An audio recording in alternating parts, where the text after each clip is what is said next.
دوستوں آج کا مسلمان لاتعداد فرقوں میں بٹا ہوا ہے اور ہر فرقہ یہ سمجھتا ہے کہ وہی صحیح ہے، باقی سب غلط ہے۔ لیکن اس کے باوجود بھی ایک بات ہے کہ ہر فرقہ اس بات پر ایمان رکھتا ہے کہ قرآن اللہ کی کتاب ہے اور یہ رہتی دنیا تک کے لیے ضابطہ حیات ہے۔ تو ایسا کیسے ہو سکتا ہے کہ اللہ نے قرآن میں فرقوں کے حوالے سے یا ان کو متحد کرنے کے حوالے سے کوئی ہنٹ نہ دیے ہوں، کوئی رہنمائی نہ کی ہو؟ دیکھیے، ہر نبی اللہ کا دین لے کر آتا ہے، ایک ضابطہ حیات لے کر آتا ہے، زندگی جینے کا طریقہ اس دین میں لے کر آتا ہے، لیکن بعد میں وہ دین مذہب بن جاتا ہے۔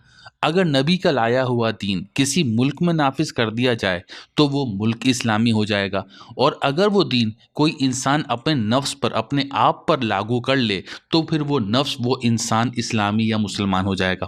دین یا ضابطہ حیات سے مراد ہوتی ہے کہ انسان اس زندگی میں کس چیز کی نشو و نما کرنا چاہتا ہے۔ اگر ہم وہی کو سامنے سے ہٹا دیں تو آبویس سی بات ہے کہ ہماری زندگی کا مقصد ہمارے جسم کی خواہشات اور تقاضوں کو پورا کرنا ہوگا، اور ہمارے جسم کے تقاضے ہیں کہ ہماری خواہشات یا میکزیمم ہمارے بیوی بچوں کو پال لینا، ان کی خواہشات کو پورا کر لینا، یہ ہوگا ہماری زندگی کا منتہا یا ہمارے وجود کا مقصد۔ اس سینیریو میں ہم اپنے جسم کو اسی وقت متحرک کریں گے جب ہمارے جسم کی کوئی ایموشنل نیڈ ہو یا ہمارے بیوی بچوں کی کوئی ایموشنل نیڈ ہو۔ اس کے علاوہ ہم اپنے جسم کو کبھی متحرک نہیں کریں گے، ہم کسی اور کے لیے اپنے جسم کو حرکت میں نہیں لائیں گے، کیونکہ ہم جسمانی طور پر حیوان ہیں۔ تو یہ خالصتاً حیوانی سوچ کے تحت گزرنے والی زندگی ہوگی، کیونکہ انسان اس سے آگے سوچ ہی نہیں سکتا۔ لیکن اس سے آگے آتا ہے وحی کا مقام۔ اللہ نے انبیاء کرام کے ذریعے سے ہمیں سمجھایا کہ تمہارا جسم حیوانی ہے لیکن تمہارا وجود انسانی ہے۔ اس حیوانی وجود کے اختتام کے بعد بھی تمہارا وجود ختم نہیں ہوگا، بلکہ یہ بہت آگے جانے کی صلاحیت رکھتا ہے۔ تو تم اپنا مقصد حیات فقط اپنی جسمانی خواہشات کو پورا کرنے کے بجائے اس کے ساتھ ساتھ اپنی خودی کی ڈیولپمنٹ کے لیے بھی کر لو۔ تمہاری ذات یا تمہاری خودی روح خداوندی ہے، خدا کی روح پھونکنے سے تمہیں یہ ذات ملی ہے، جس کو آپ خودی کہہ لو، سیلف کہہ لو، ہیومن کریکٹر کہہ لو، پرسنالٹی کہہ لو۔ تو دیکھو، یہ ذات اپنی مکمل ترین فارم میں اللہ تعالیٰ کے پاس ہے اور انتہائی نچلی سطح پر انسانوں کے پاس ہے۔ اس ذات کی نشوونما خدا کی صفات کے ذریعے سے ہوتی ہیں، کیونکہ اگلے راؤنڈ میں یعنی کہ مرنے کے بعد والی زندگی میں ہمیں خدا کی صفات کی ضرورت ہوگی۔ جس خودی کے اندر بھی، جس سیلف کے اندر، جس کریکٹر کے اندر بھی خدا کی صفات ہوں گی وہ اگلے راؤنڈ میں چلا جائے گا، اور جس نے اپنی پوری زندگی صرف جذبات کی خواہشات کے پیچھے پیچھے لگا دی ہوگی، اس کے اندر وہ صفات پیدا نہیں ہوں گی تو وہ اگلے راؤنڈ میں نہیں جائے گا اور وہ زمین کے انر کور میں مل جائے گا، کیونکہ انسان کی جان زمین کے انر کور سے بنی ہوئی، جو کہ ہیٹ حرارت آگ ہی آگ ہے۔ ہر نبی نے آ کر انسانوں کے انٹرنل خدا کے وجود کے بارے میں بتایا، یعنی کہ انسان کی ذات کے بارے میں، انسان کی خودی کے بارے میں۔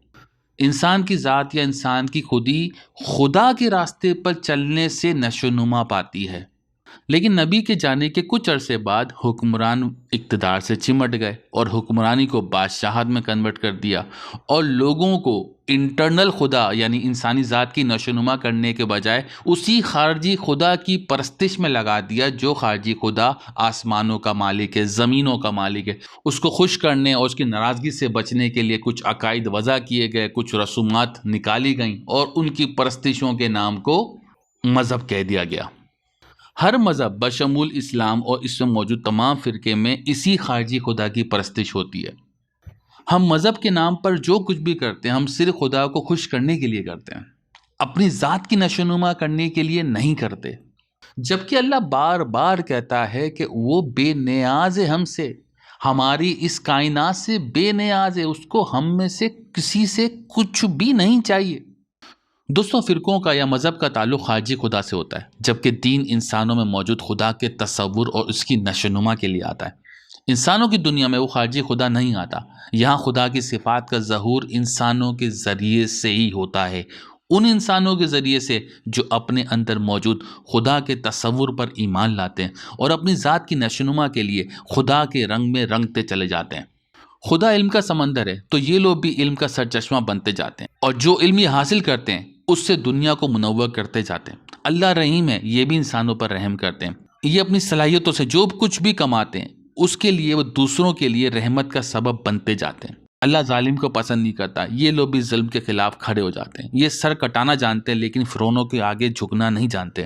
تو جیسے ہی آپ اپنی خودی کے وجود پر ایمان لاتے ہیں اور اس بات پر کہ ہمارے جسم کی موت کے بعد ہمارا وجود خدا کے سامنے کھڑا ہو جائے گا، جواب دہ ہوگا، خدا کی صفات ہمارے اندر موجود ہوں گی، تو ہی ہم اگلے راؤنڈ میں جائیں گے۔ اس نظریے پر مجھے بتائیں کون سا فرقہ فٹ بیٹھتا ہے؟ اس پر نہ تو کوئی فرقہ بیٹھ سکتا ہے نہ مذہب، اس پہ صرف اور صرف دین بیٹھ سکتا ہے، ضابطہ حیات بیٹھ سکتا ہے، زندگی جینے کا طریقہ ایک بیٹھ سکتا ہے، کیونکہ مذہب یا فرقوں کا تعلق آپ کی ذات یا خودی کی نشوونما سے ہوتا ہی نہیں ہے۔ اس کا تعلق خارجی خدا کو خوش کرنے کے مختلف طریقے وضع کرنے سے ہوتا ہے۔ خوش ہونا، غصہ ہونا، ان سب چیزوں کا تعلق ہمارے جسم کے جذبات سے ہے، جبکہ اللہ کیا ہے یہ ہم جان ہی نہیں سکتے۔ اس نے اپنی صرف ہمیں صفات بتائی ہیں۔ اس کی تو معلوم نہیں کتنی ساری صفات ہوں گی، لیکن اس نے ہمیں صرف وہ صفات بتائیں جو ہم ایڈاپٹ کر سکتے ہیں اس حیوانی زندگی میں۔ اللہ صاف کہتا ہے کہ اللہ کو یعنی اللہ کی کتاب کو یعنی اس کتاب میں موجود اللہ کی صفات کو مضبوطی سے تھامے رکھو، کیونکہ اس کو اگر تھام لیا تو کوئی فرقہ بن ہی نہیں سکتا۔ کیونکہ ہماری ذات ہماری خودی کی ڈیولپمنٹ دینے سے ہوتی ہے، لینے سے نہیں ہوتی۔ لینے کی خواہش تو ہمارے جسم کی ہوتی ہے، جبکہ ہماری ذات دنیا کو دینے سے بڑھتی ہے۔ دیکھیے خدا کو، وہ صرف دیتا ہی دیتا ہے، لیتا کچھ بھی نہیں۔ جس معاشرے میں بھی لوگ اپنی ذات کی ڈیولپمنٹ کر رہے ہوں گے، اس معاشرے میں خدا کی صفات نکھر کر سامنے آ جائیں گی۔ ہر جگہ آپ کو اللہ ہی اللہ نظر آئے گا، وہاں رحم ہوگا، وہاں کرم ہوگا، وہاں سکون ہوگا، نہ کوئی خوف ہوگا نہ حزن ہوگا۔ اور جہاں خارجی خدا کی پرستش ہو رہی ہوگی، دعائیں ہو رہی ہوں گی، ورد ہو رہے ہوں گے، وہاں آپ کو خدا نظر نہیں آئے گا۔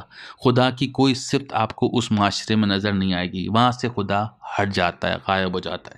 تو دوستوں یہ تھا آج کا ہمارا ویلاگ۔ اگر آپ کو پسند آیا ہے تو اس کو لائک کریں، کوئی سوال ہے تو کمنٹ کریں، اور اس ایفرٹ کو پسند کرتے ہیں تو چینل کو سبسکرائب کریں۔ شکریہ۔